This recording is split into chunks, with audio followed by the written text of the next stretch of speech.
The silent cowboy. The merciless Arizona sun hung like a blazing copper coin in the cloudless sky, its heat shimmering off the rocky desert floor in waves that made the distant mountains dance like mirages. Jake Morrison had been riding fence line since dawn, checking for breaks in the wire that kept his small herd of cattle from wandering into the vast wasteland and dying of thirst. At 42, Jake was a man carved from the same hard stone as the landscape around him, weathered, enduring, and shaped by solitude. His ranch occupied a small valley where a natural spring provided enough water for a modest spread. It wasn't much by Texas standards, maybe 200 head of cattle, a handful of horses, and a simple adobe house with a tin roof that rang like a bell when the rare desert storms rolled through. He had been a different man once, back in Kansas before the war. Then he had been James Morrison, schoolteacher, with a young wife named Sarah, and a son called Tommy, who had his mother's laugh and his father's stubborn streak. But that man had died in the smoking ruins of a farm outside Lawrence, buried along with everything he had ever loved. As his horse picked its way carefully along the ridge that marked the eastern boundary of his property, Jake's keen gray eyes swept the landscape constantly. It was this practiced vigilance that made him rein in his horse suddenly, squinting at something that didn't belong in the familiar landscape. On a distant hill, perhaps 2 miles away, something stood silhouetted against the blazing sky. At first, Jake thought it might be a lone saguaro cactus or perhaps a dead tree, but as he studied it more carefully, a chill ran down his spine despite the oppressive heat. It was a wooden cross, crude and tall, and there was something tied to it. Jake spurred his horse into a gallop, rocks scattering under hooves as they raced across the hard-pan desert floor. As he drew closer, his worst fears were confirmed. It was a person bound to that cross, hanging limply against the rough wooden beams. The person tied to the cross was a young woman, barely more than a girl, with dark brown hair that hung in tangled curtains around her face. Her dress, once probably blue, was now faded to the color of dust and torn in several places. Her exposed skin was burned angry red from the relentless sun, and her lips were cracked and bleeding from dehydration. Jake leaped from his horse before it had fully stopped, pulling his knife from his belt. The ropes were new and strong, tied with deliberate cruelty by someone who had wanted to ensure she couldn't work herself free. As Jake cut through the final rope, the girl collapsed forward into his arms. She was alarmingly light, as if the desert had already begun to claim her substance. "Water," she whispered, the word barely audible through cracked lips. Jake lifted her carefully onto his horse, mounting behind her to keep her from falling. He pushed his bay mare harder than he ever had, racing across the desert toward his ranch house. His ranch house sat in the small valley like an island of green in an ocean of brown and gold, where cottonwood trees provided shade and grass actually grew. Jake carried the girl inside, laying her gently on the narrow bed in what had once been meant as a guest room but had stood empty for the 5 years he had lived here. For the next 6 days, Jake tended to her with the patience of a man accustomed to nursing injured animals back to health. He gave her water a teaspoon at a time, made thin broth from beef bones, and applied salve made from aloe to her sunburned skin. On the morning of the 6th day, she finally opened her eyes and looked at him with full awareness for the first time. Her eyes were hazel, with flecks of green and gold that reminded him of sunlight on water. "You're real," she said, her voice still hoarse but stronger than it had been. "Real enough," Jake replied. "Name's Jake Morrison. This is my ranch." Tears began to flow down her cheeks. "I thought I was going to die out there. I thought he was really going to let me die." "Who?" Jake asked, though he suspected he already knew the answer. "My father. My own father tied me to that cross and left me to die in the desert because I wouldn't obey him." "What's your name, miss?" "Clara. Clara Hartwell." She wiped her eyes with the back of her hand. "My father owns the Broken H Ranch about 20 miles north of here. After my mother died 2 years ago, he changed completely.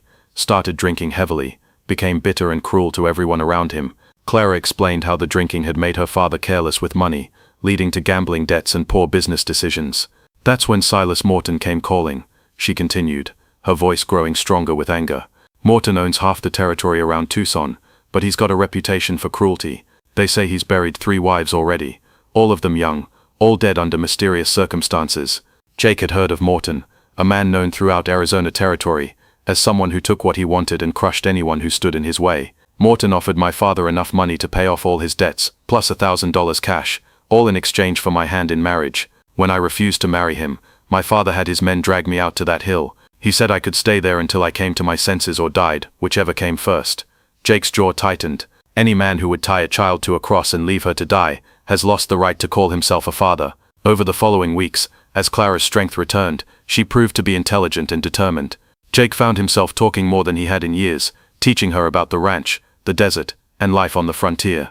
She was eager to help with the work, insisting she wouldn't be a charity case. "I won't be a burden," she told Jake firmly. "I can work for my keep." Jake started her with simple tasks, gathering eggs, milking cows, feeding horses. But Clara wanted to learn everything.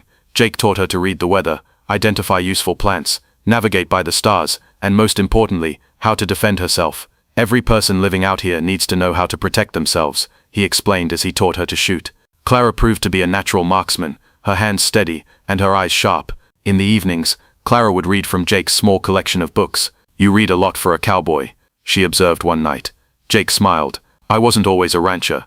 Before the war I was a school teacher back in Kansas, had a degree from a teacher's college, taught children in a one-room schoolhouse. What happened to change that?" Jake stared into the fire. "War came. I enlisted, spent 4 years fighting. When I came home," his voice grew rough with old pain. "Raiders had burned the farm, killed my wife Sarah and my boy Tommy. After that I couldn't stay, couldn't bear to rebuild on ground where they were buried. But you saved me," Clara pointed out. "That was letting someone back into your life. Sometimes running away isn't the answer. Sometimes you have to stand and fight for what's right." As winter settled over the desert, Clara grew stronger and more confident. She could handle all the ranch work, shoot straight, and read the land like an experienced frontiersman. But more than that, she had begun to dream beyond mere survival. "I want to be a teacher," she told Jake one evening. "Like you were. I want to help children learn." Jake felt a surge of pride. "That's a fine ambition, but it'll mean leaving here eventually, going to places where there are schools." "I know, and when I'm ready, I'll have to go, but not yet." It was in late February that their peaceful existence was shattered. Jake saw dust rising on the horizon, 3 riders approaching fast. "Clara," he called sharply. "Get inside, now." Jake emerged from the house with his gun belt strapped on. He had been expecting this day for months. Thomas Hartwell had finally come for his daughter. The 3 riders pulled up 20 feet away. Hartwell was a big man gone soft, with graying hair and cruel eyes. The 2 men with him had the look of professional gunfighters, lean, hard-faced killers with quick hands. "Morrison," Hartwell called out. "I've come for my daughter. Send her out and there won't be any trouble." "She's not your daughter anymore," Jake replied calmly. "The moment you tied her to that cross, you gave up any claim to her. She's my blood, my property, and she's got a wedding to attend. Mr. Morton has been patient long enough." Clara appeared in the doorway, her voice steady when she spoke. "I'm not going with you, Papa. I'm not marrying Silas Morton, or anyone else I don't choose." "You ungrateful little bitch," Hartwell snarled. "You'll do as you're told. Everything you've given me." Clara's voice rose with indignation. "You left me to die in the desert." The scarred gunman shifted impatiently. "We gonna jaw all day or are we gonna handle this?" "That depends on Mr. Hartwell," Jake said, his eyes never leaving the gunman's hands. "He can ride out peacefully, or he can try to take something that doesn't belong to him." "Kill him," Hartwell bellowed. Everything slowed down as Jake's life hung in the balance. The scarred gunman's hand moved toward his weapon, but Jake's draw was faster, the result of years of practice and desperate need to survive. His first shot took the gunman center mass, spinning him from his saddle. The second shot caught the younger killer in the shoulder, causing him to drop his weapon. "It's over, Hartwell," Jake said calmly, his smoking gun trained on the remaining men. "Your hired help is done for." The wounded man clutched his shoulder. "I'm out of this. This ain't worth dying for." Hartwell's face was purple with rage. "This isn't finished, Morrison. Morton won't let this stand. He's got more men, better men. Let them come," Jake said quietly. "Clara's under my protection now." "Papa." Clara stepped out of the house, holding Jake's rifle with steady hands. "You're wrong about one thing. I don't need Jake to protect me anymore. I can take care of myself now." She looked at her father with steel in her eyes. "Jake taught me how to be strong, how to stand up for myself. You're not my father anymore. A real father protects his children. You're just a weak, cruel man who tried to sell his daughter to pay his debts." "You're no daughter of mine," Hartwell spat. "No," Clara agreed. "I'm not. I'm Jake Morrison's daughter now, in all the ways that matter." Jake felt something tight in his chest loosen at her words. He had lost one family to violence, but perhaps he had found another. Hartwell took one last look at Clara, then spurred his horse and rode away, leaving the dead gunman behind in the dust. "Is it over?" Clara asked quietly. "For now," Jake replied, "but Morton won't give up easily. Then we'll face whatever comes together." Spring brought both wild flowers and signs of Morton's renewed interest. Strangers appeared in nearby Mesquite, asking questions about Jake and Clara. The telegraph operator passed along word that someone had been sending messages between Mesquite and Tucson. "He's planning something," Clara said one evening. "Morton's not giving up." "No, he's not," Jake agreed. "We need to get you ready to face the world on your own terms." "You're smart, Clara. You could be anything: teacher, business owner, maybe even a lawyer. Women are starting to do such things now. Clara had been corresponding with a women's college in Denver that trained teachers. The idea of real education and independence filled her with hope. But that would mean leaving you, she said softly. Children are supposed to leave home, Clara. I didn't raise you to spend your life hiding on a ranch. The decision was made when a letter arrived from Denver, offering Clara a place in their teacher training program with a partial scholarship. The fall semester would begin in September. It's a sign, Clara said, holding the letter. I have to go. Jake nodded, though it cost him effort to keep his voice steady. Yes, you do. This is your chance. The next weeks were a whirlwind of preparation. Jake sold cattle to raise money for Clara's education, bought her traveling clothes and a small pistol for protection. The world's not as safe for young women as it ought to be, he explained. This is just insurance. The night before Clara was to leave, Jake gave her a small wooden box containing his wife's gold locket. Sarah would have wanted you to have it, he said. Clara's eyes filled with tears as Jake fastened the chain around her neck. Inside was a photograph of Sarah holding young Tommy, Jake's first family. You're the daughter, Sarah, and I never had the chance to raise, Jake said. She would have been proud of the woman you've become.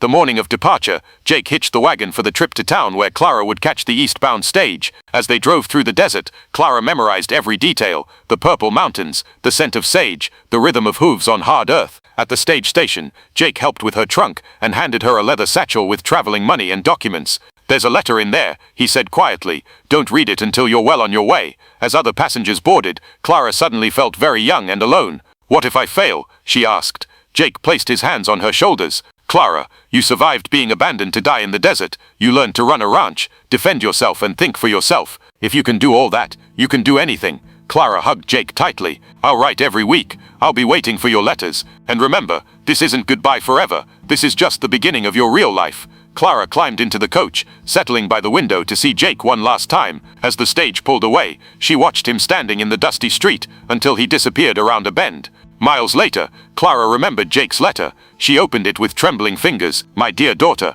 by the time you read this, you will be well on your way to Denver and your new life. I want you to know how proud I am of the woman you have become, and how honored I have been to be part of your journey. The world you are entering is not always kind to women who dare to dream beyond society's narrow confines. You will face obstacles, people who will try to convince you that your dreams are impossible. Do not listen to them. You have already proven you can overcome anything. Remember what the desert taught you, that survival requires both strength and intelligence, that sometimes you must fight, and sometimes you must wait for the right moment. Trust your instincts, for they have been tested by fire. Most importantly, remember that you are loved. You have a home to return to if you ever need it, and a father who will always be proud of you. Go forth and claim the life you deserve, my daughter. The world is waiting. With all my love, Jake. Clara wiped away tears as she folded the letter. Outside, the landscape was changing, becoming greener and more settled. Ahead lay Denver, college, and a future full of possibilities. Behind her, the desert stretched endlessly, and somewhere in that wilderness, a silent cowboy was riding home alone. But he was not truly alone, for he carried the knowledge that he had helped forge a young woman's strength and given her the tools to build whatever life she chose. Years would pass before Clara returned to that small ranch, but when she did, she would come as a successful teacher and writer, eventually bringing her own children to meet their grandfather. She would tell them stories of the silent cowboy who had saved her life and taught her that true strength came not from dominance, but from the courage to protect those who could not protect themselves. And Jake Morrison would live to see his faith in her justified, to know that the frightened girl he had cut down from a cross had become everything he had hoped she could be. In the end, perhaps that was the greatest gift they had given each other, the chance to become the people they were meant to be, forged by hardship, but tempered by love.